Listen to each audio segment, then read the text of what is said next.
Welcome, everybody, to Marvel Soccer here in Johns Creek. This is a Soccer Down Here live special talking about Atlanta soccer history with Atlanta soccer legends from the Atlanta Chiefs, the Atlanta Apollos, and so many other clubs in Atlanta soccer history. My name's Jason Longshore, and we're going to get to know some of the stories behind the scenes of Atlanta soccer's rise. And thanks to everybody who came out today to Marvel Soccer, and thanks to everybody who is listening on our Soccer Down Here app, on our website at soccerdownhere.net, and on Spreaker. I want to start with all of the folks who are here, the legends, to introduce themselves and tell everybody what teams you played on, when you started here in Atlanta, and what it was like when you arrived in the soccer scene. And let's start with John Cocking over here. I'm John Cocking. I arrived in the United States February the 3rd, 1967. I played for 6 years with the Chiefs and 1 year with the Apollos. What it was like when we arrived, it was huge, it was strange, and the first conversation I ever remember having was the next morning when my wife and I were walking down the street, and they heard our English accent, and this young couple said, "Why are you here? What are you doing?" I said, "Oh, we've come here to play professional soccer." And there was a look of absolute disgust on the man's face, and he said, "Our girls play soccer here." So that was my introduction to professional soccer. It's changed a little bit since then. Let's hear from Alan. My name's Alan Hamlin. I came over to the U.S. in September of '67, not to play soccer, but just as a alien. I played in the old ADASL Amateur League, and then I got invited to a tryout by Phil Woosnam and went to Emory and decided that I was good enough to at least practice with the team. Unfortunately, they wouldn't give me a contract because of my military draft eligibility. But when I got through with that, I came back and got back in training and eventually got to play with the Chiefs. I also played with the Apollos. When the Apollos folded, I moved down to Florida and played with Miami Toros and the Fort Lauderdale Strikers. I left the Strikers supposedly to come back to Atlanta to coach an indoor team in the league called the Atlanta Wallbangers. I've got to talk to you about the Wallbangers before we're done, because when I found out about the Wallbangers and just the idea behind it, it was fascinating to me. That league that never happened. It never happened. The guy that was running the league took all the owner's money and moved to the Bahamas or Bermuda or wherever he couldn't be extradited from. Unbelievable. Let's come back to the Wallbangers for sure before we're done today. And then I wound up in Cleveland with the Cleveland Force in the MISL. I was lucky enough, because of my military service, I got U.S. citizenship, and I was lucky enough to play on the U.S. national team in the 72 World Cup qualifying. Right. And then 75, I went on a tour to Europe with the U.S. national team. Oh, wow. That I did not know that. That's amazing. Let's hear from Jeff. Hi, I'm Jeff Solom. I played at Emory and got invited to practice with the Chiefs and ended up signing with the Apollos in '73. When that team folded, I was in the expansion draft and picked up by Los Angeles. And as we were packing up the belongings to go, I got traded to Denver. So I ended up in Denver for a couple years, and then similar situation, ended up in Minnesota, the Minnesota Kicks in '76. And then you came back and you were instrumental in starting the Data Graphic Club, correct? Yep. John Staniforth and I got with George Baker, who was the sponsor and president of Data Graphic, and started a team that did very well and garnered a nice reputation in the amateur league. Yeah, we just did a cool piece on Data Graphic as you guys were honored at the recent Atlanta United game. And it's up on our Soccer Down Here website. Let's hear from Mr. Papadakis. Hi, this is Nick Papadakis. I came to Atlanta to play for the Chiefs June 1, 1967. Prior to that, I went to college. I played for Hartwick College, upstate New York, where I was an All-American twice. And that's how Phil Woosnam found me. Phil Woosnam was at the All-American banquet in New York, and he came to see me after the banquet in midnight with Dr. Parton, and he asked me if I would like to come to Atlanta to try out. I came to Atlanta. At the time, I was about to get a job, a math teacher in Long Island, but I came to Atlanta, and I would have done anything just to play pro. So I played pro from, I was on the team from June 1, 1967 until Atlanta and then Apollos. So within that span, I also played for the Canadian national team because I was a Canadian. And as a matter of fact, I played against Phil Woosnam's he was a coach of the national team in 1969. So after I played with the Chiefs, in '75 I played a year for the Tampa Bay Rowdies, and after that it was time to go home and I started our business, a soccer store called Crekk, which I remember it very, very well. We had many times. Yeah, well, we have Gave you a lot of money. we have many stores in Atlanta, and a lot of people, work there, and that's what I did. And now I'm married, and I was married anyway. So, and we still live in Atlanta, Georgia. Excellent. Let's start with the birth of the Chiefs and when it started in 1967. It's crazy that yesterday is actually the anniversary of when the team was awarded, and before it had a name. That was when Atlanta was announced in the Atlanta Journal-Constitution that pro soccer is coming to Atlanta. One of the things that struck me about those early days is not just the play on the field, and I want to get to that too, but the amount of work that was done off the field to grow the game. And I know that was an initiative of Phil Woosnam and the club as a whole to go out and coach and do clinics. And I'd love to hear from each of you what it was like as you went out and introduced soccer in parts of the Atlanta area that people had never seen it or heard of it. Well, I'll start. John probably will follow, I guess, because we were the early Chiefs. But at that time, we were at the President Kennedy's physical fitness program. And each one of us will go several places throughout the South. And it was hard. It was tough. Nobody knew anything about the game. Nobody even knew what a soccer ball was. One example was I was in Mobile, Alabama, and I was in a high school stadium with my uniforms and my soccer ball, and the whole high school was there, and the mayor of the city was there, and nobody knew anything about the game. A little kid comes to me and says to me, "Man, what's this?" It was my soccer ball. I said, "This is a soccer ball." So people had no idea what we had to teach a lot of people. Same thing with the youth soccer. We started at Decatur DeKalb YMCA. I wasn't married at that time. I don't know.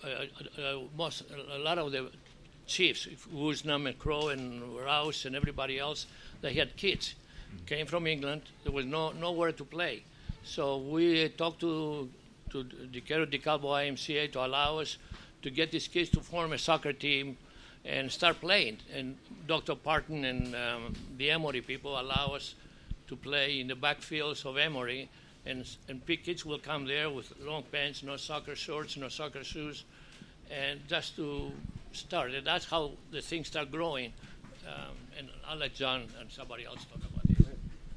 Yeah, I know mentioning Emory, that's one of the underrated pieces here is the support of Emory University and Dr. Clyde Parton from the beginning. They were Yeah, you wouldn't have the space to play a lot of times, and Emory was definitely out in front of driving everything. But what was it like introducing soccer back then? Well, I've got sort of a funny story.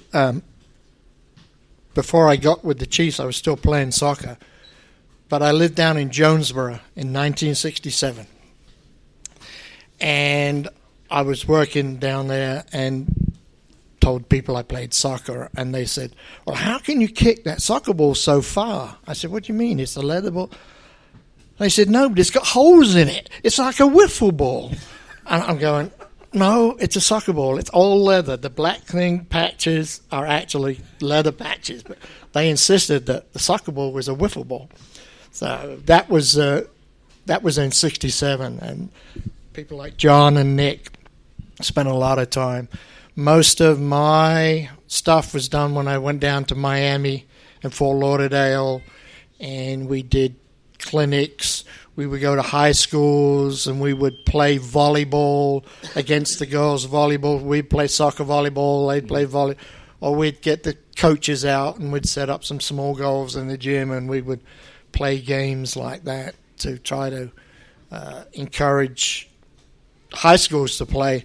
And now I believe just about every high school throughout the state of Georgia has girls and boys teams both playing now, which back then you were lucky if you found one in each county playing. So it's been amazing to see the growth. John and I call some of the Georgia high school state championship games, and this past year, one of the stories that caught our attention was a girl from Vidalia, Georgia, a sophomore who scored 90 goals in Vidalia, and Vidalia sent their local radio up to call the game. These types of things still like surprise me today, and back then it was unheard of even in the metro area.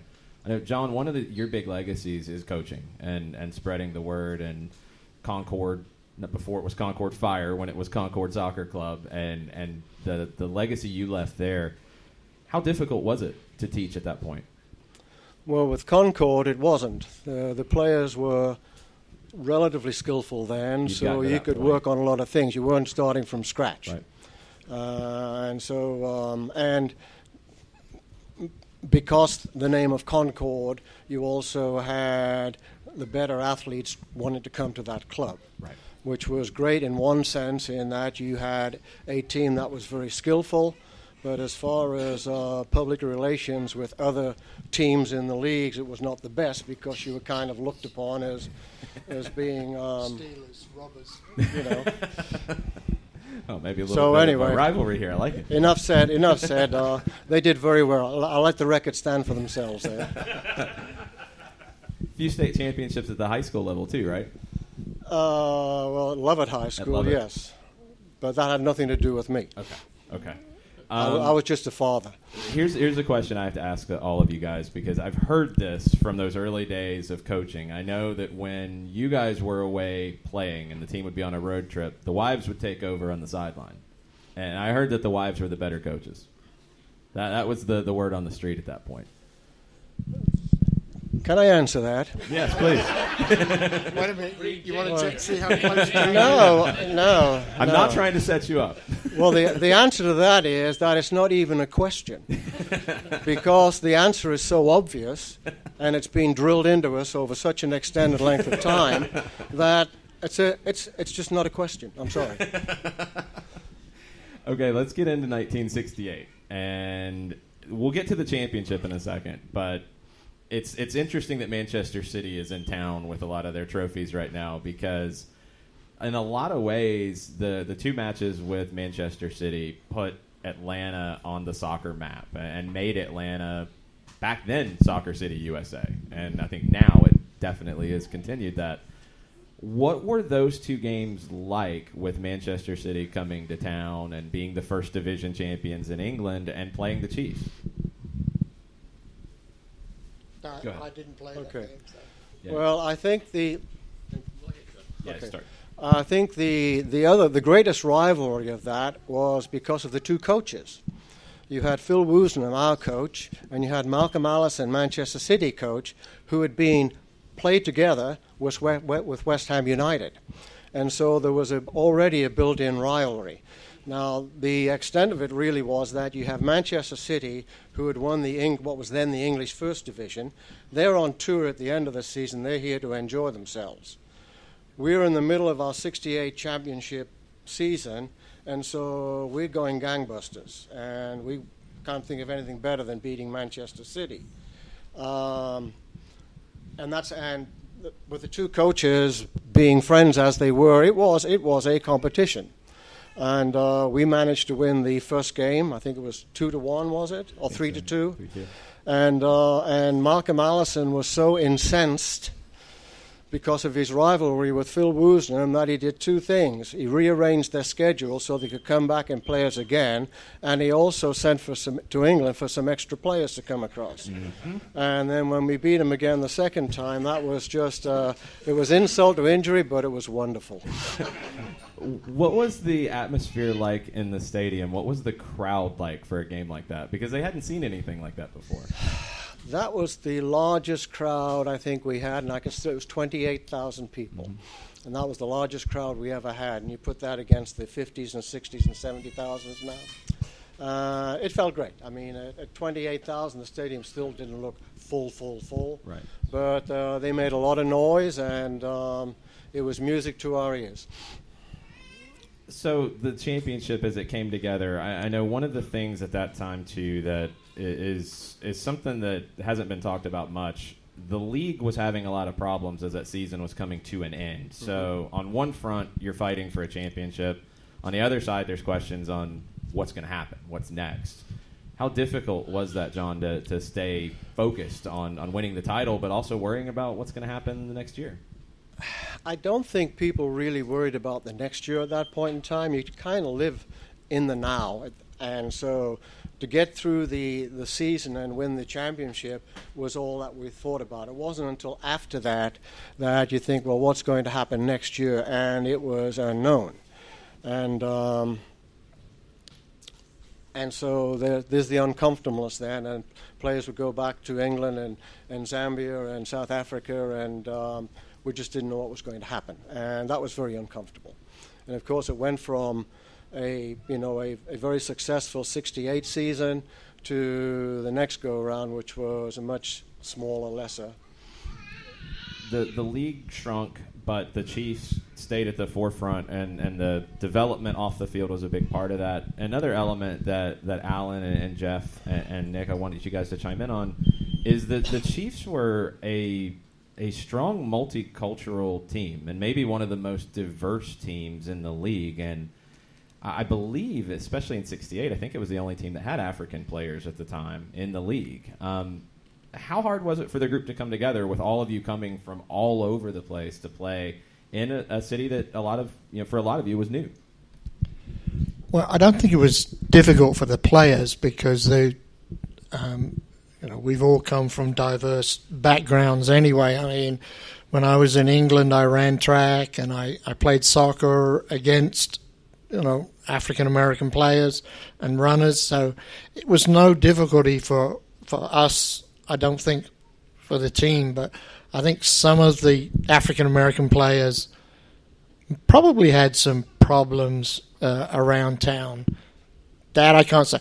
Like I said, I wasn't on the team in 68. I didn't get on the team until 71, so John and Nick probably talked to some of the guys about. Yeah. I think the main reason it was Phil Woosnam. He, of course, all these players that were coming here, the team was a good team, so good players, they can adjust to anything. But Phil Woosnam will not allow people to speak any other language than English. Right. I remember I can't remember the guy. Oh, yeah, there was, I think Mike Ash was. Although he was English, he came to the team over his first practice, and he was playing on the outside, and he was calling for the ball. Pronto, or some stuff like that. Right. So Phil stopped the game, the practice, and said, listen, here we speak English. So that was the big thing, to be able to have people who spoke the English language, without having translators and all this stuff. So I think when they brought players over, one, you had to speak English. And a big part of the players' duty was off the field as well as on. So everybody was required to do clinics, and if you couldn't speak English, you couldn't do the other half of your job. Right.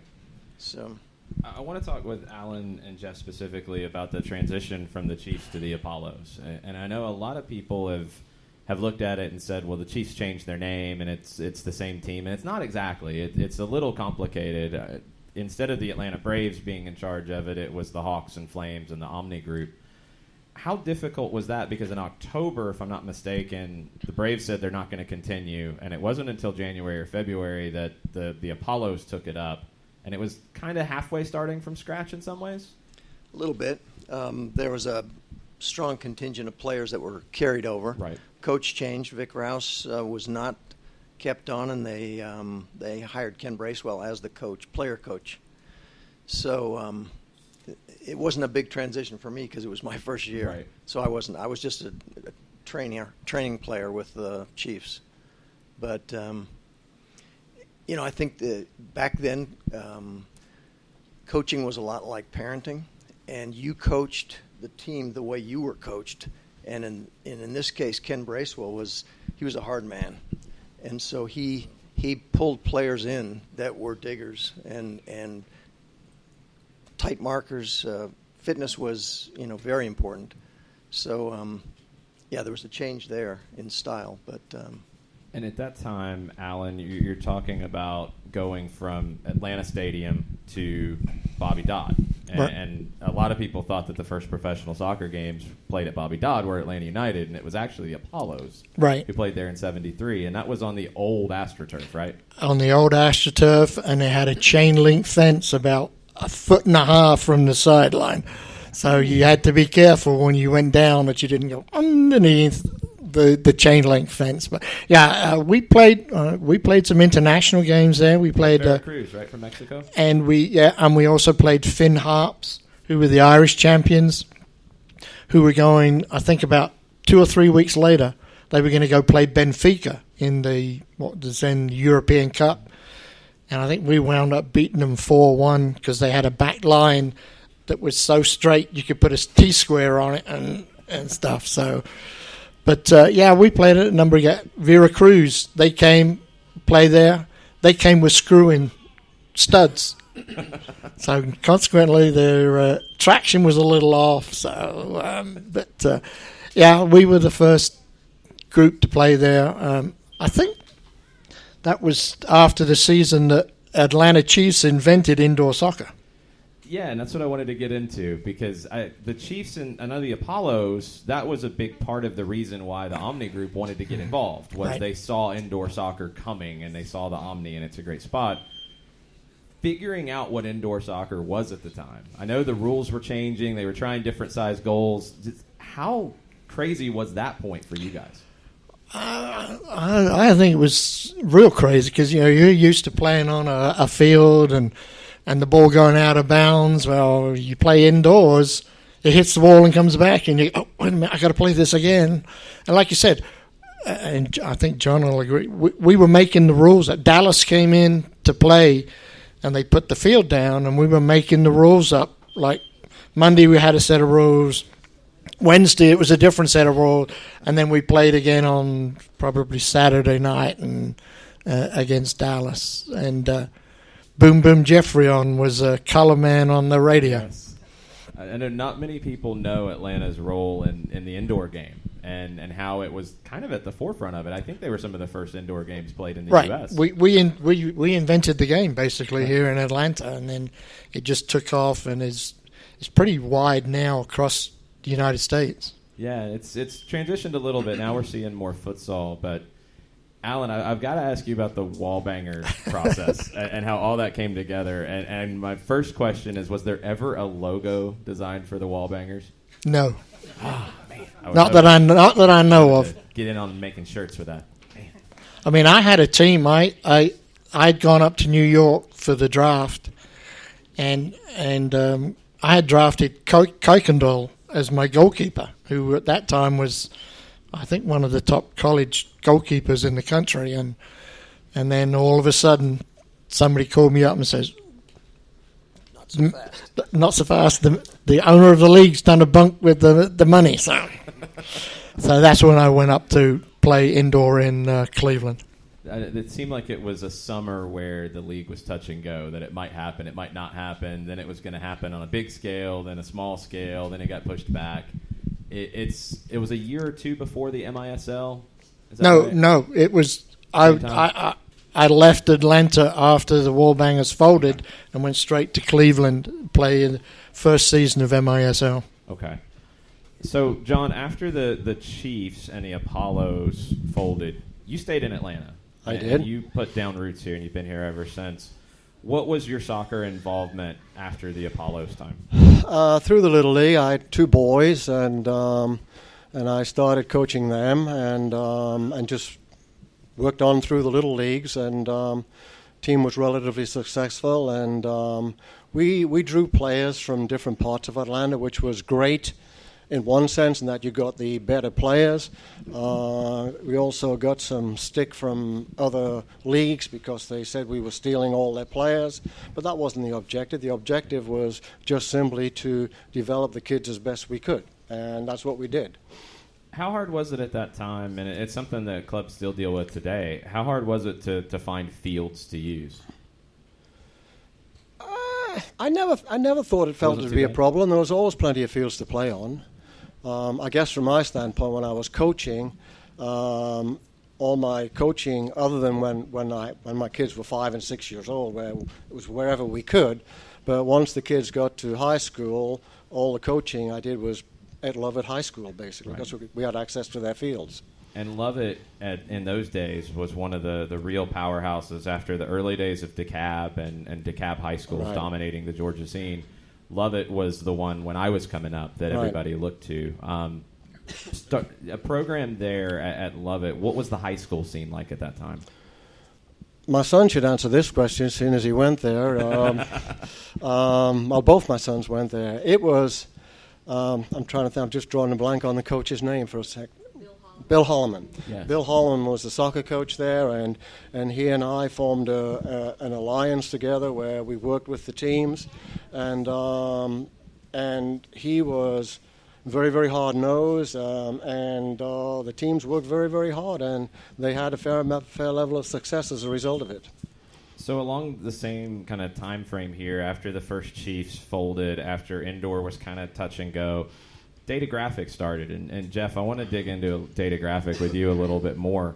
So Data Graphic was, in my mind, a club that kind of became not professional, but picked up the torch in a lot of ways that the Chiefs and the Apollos had launched. And how did you guys go about building an amateur team that performed at a professional level?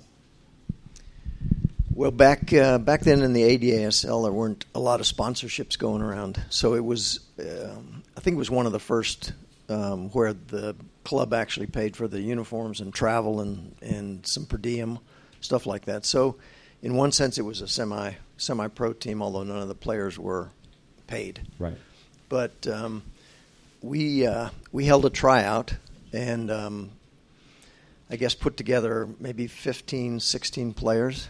And as the word spread around and we won the summer league, better players from other teams called in for tryouts. So I did the training, and we would have regularly one or two people trying out with the group. And if they were better players and they had the right attitude, work ethic, skill level, and they fit a void that we had at a certain position, they'd come in and somebody else would leave. And it just got better and better and better. And then we were traveling. We would have a bus, and we'd go to Charlotte, we'd go to Tampa, we'd go, any place you could get to in a day to play. So it was a lot of fun. It was a good group of guys, and success breeds success. So it kept on rolling. We entered the Amateur Cup and the Open Cup. And in '79, we won the Amateur Cup, which was pretty spectacular for a team that new. That was the first year of the team, right? Yeah. You guys only lost one game that year out of about 50? It sounds Something right. like We that? didn't lose much. Yeah. It was not Yeah. losing was not something Data Graphic did very much. We were incredibly fit. That's something we brought over from the professional game. And the number of goals we scored in the first 5 minutes and the last 5 minutes was incredible. And that builds confidence. And we never felt like we were out of a game. So You mentioned the ADASL, and this is something I wanted to touch on with everybody, and we'll pass the mic around. The Atlanta District Amateur Soccer League started directly because of the first version of the Chiefs, and it's continued on today, and you're 50 years plus into it. It's one of the oldest leagues ongoing in the South for sure, and maybe one of the older ones in the country. As the ADASL was coming together, what was the standard of play as in the beginning and then into the Data Graphic years, about 10 years in? What was the level like? there were a couple of teams that were very ethnic. There was an English team. There was an African team. There was a Greek team. And then there was a bunch of ex-college players, a lot of high school guys that played in high school but hadn't gone to college and played. So there was one or two divisions, and there were a few good teams and a lot of very ordinary teams. I know Majestic is having a reunion weekend this weekend, and they're one of the older clubs in it. Wings is another one that's been around. And Charlie's. Yeah, what were some of the other clubs at that time that people, some of the top players played in? Atlanta United was an primarily English team. I think Angus saw that. Angus That was, McAlpin had that was something to do with team. Okay. Yeah. That was the first Atlanta United, and they were one of the first teams in the league, right? I think so. One of the early teams. And there was ASC that I played for, and Terry Radford had a lot to do with organizing that. Wings and Charlie's. Cobb FC. Yep. Cobb FC that I played for when I retired was out of obviously Cobb County, and Rick Skirvin, who I believe is in the Hall of Fame, Yes. was basically the manager and part-time player, and he recruited a lot of guys that lived in Cobb County, ex-high school players. But going back to what you were asking, I mean, at the beginning when you were playing, you didn't know if you were going to come off the field with a broken leg or what. There were players out there that were ex-football players that just they'd run at you and didn't know to miss you. So, but it's changed an awful lot, and now that Cobb County has a league that I believe goes up to over 50. They do. Okay. So they've got a competitive league, and then over 30s, over 40, over 50. They play co-ed and stuff. So, I mean, it's amazing the growth that has occurred around Atlanta. And once you said, because of Nick and John putting those first feelers out and doing that initial work when they first came to Atlanta. Yeah, and John, what was it like at that time on the amateur side? So, a lot of you guys, some of you stayed in town in the off season, right, and would play in the local leagues and such. How hard was it to put that together from scratch? Well, I don't know how many of them played in the local leagues. When I think of what I did playing-wise, I only remember playing when I was a few years older, and we used to play on a Sunday up at High Meadows, and the name Angus McAlpine is the name I remember, because he was a Scotsman, and Scotsmen, they know how to play soccer up in Scotland, and we used to have some good old shin kicking games up there. And they were played for real too. They weren't just little Sunday kickabouts. These were good level games. Well, they were intense, I'll say, is what it was. Nice. Slow and intense. Okay, fair enough. And Nick, I know Soccer Alley sponsored teams, and this is an area where being involved in a soccer shop, where you're building a soccer culture, and you've got kids playing and you've got adults playing. This is where Soccer Alley comes in and really fills a huge need in the community, right? Soccer Kick, sorry. Okay. You're excused. My fault. Well, after I finished playing with the Chiefs and then Apollos and the Rowdies, I only coached 1 year the Greek amateur team here in Atlanta. And after that, during that time anyway, I had already started business, Soccer Kick. And that one grew to become a national franchise. We spent, and a lot of our kids, a lot of our people that we even talking here and everywhere, they used to come to it was a shop in town really at that time. I mean, we were 5-6 stores here and 30 across the country. So I was very busy doing business with Soccer Kick. And it was tough. It was tough because at that time, you couldn't get merchandise like you could get now.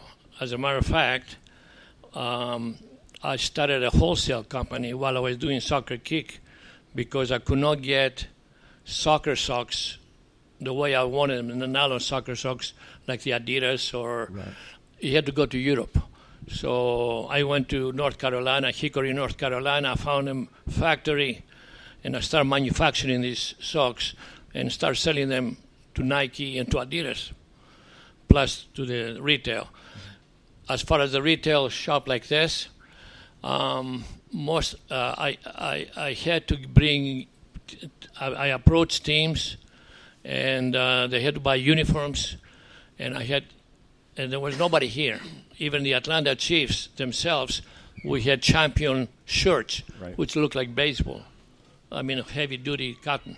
I had to go to England to find companies, and every time anybody order anything, we had teams, for example. So I started this in about 1973, and I started from a little store.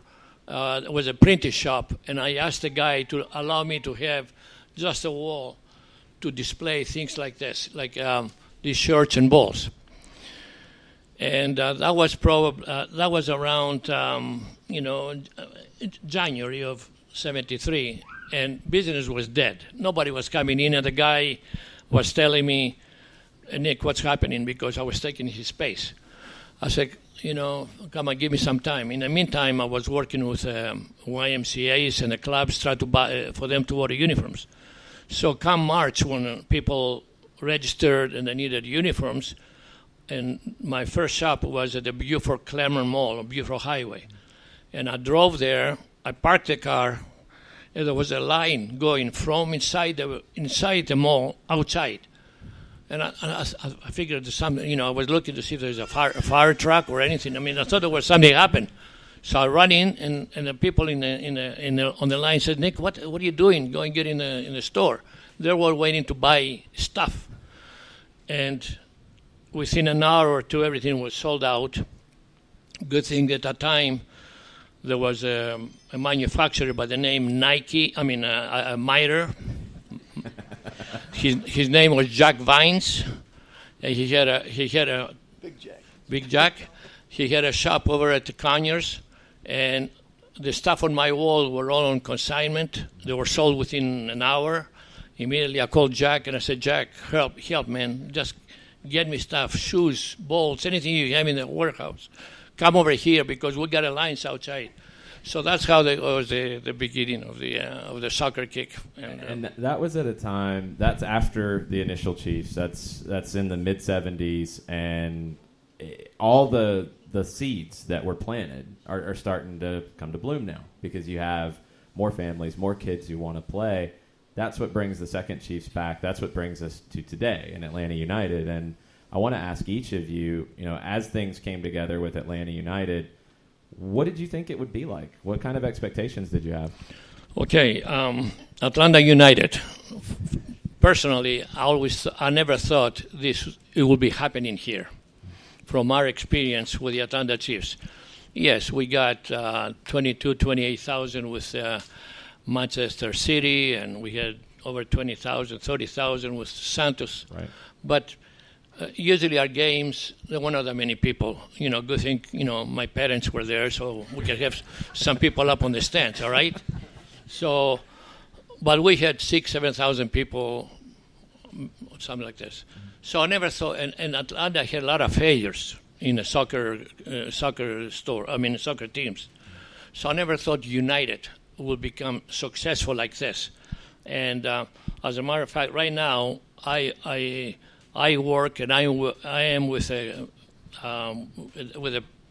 company, if you want to call it, a league called United Soccer League in Tampa, Florida, which is one of the biggest leagues in the world, by the way.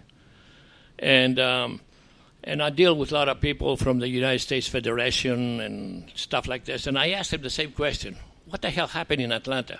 Why are we drawing 50 and 70,000 people here? Nobody knows. The only thing they say, people have done a good job and stuff like this. I think the end result is the youth. The youth has learned the telephone, seeing the European games, and all of a sudden the youth is rising and rebelling or whatever they're doing.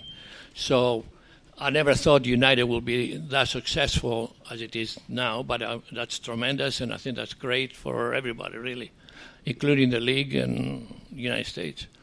Jeff, when everything was coming together for Atlanta United, and it's announced in 2014, and there'd been rumors and rumblings going back to the beginning of Major League Soccer that Atlanta would have a team, did you expect it to be anything like it is today? No, I don't think anybody thought it was going to be this big. My last team in the old NASL was Minnesota Kicks, and they had a similar first year where from the very beginning it just was the place to be, and there was tailgating outside, and players would go out and talk with the different groups before. Everybody was an ambassador for the game, and the thing that kept it going was winning. It was exciting. The product on the field was exciting, and to their credit here at Atlanta United, that's exactly what they've done. They got a good jump start, and then they didn't let go. Is it right place at the right time, or do you think there's a reason for the success? Anything you can point to? I think the millennials have taken this. I think if somebody did a study of the average age of the ticket holder, I think it's a pretty young audience, as evidenced by them standing the whole game. The first, if you're not in a suite and you're over 50, it's a little bit of a tough game for you. You can't see anything when you're sitting down. But everything they've done. Everything they've touched has turned to gold, I think, and even losing Almiron, who was the engine of that team, and they did suffer some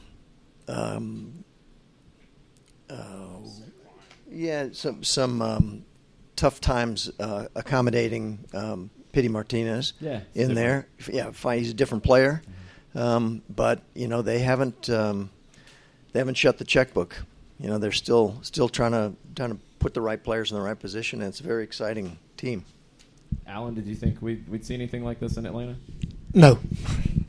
Never? Actually, I'm quite surprised. When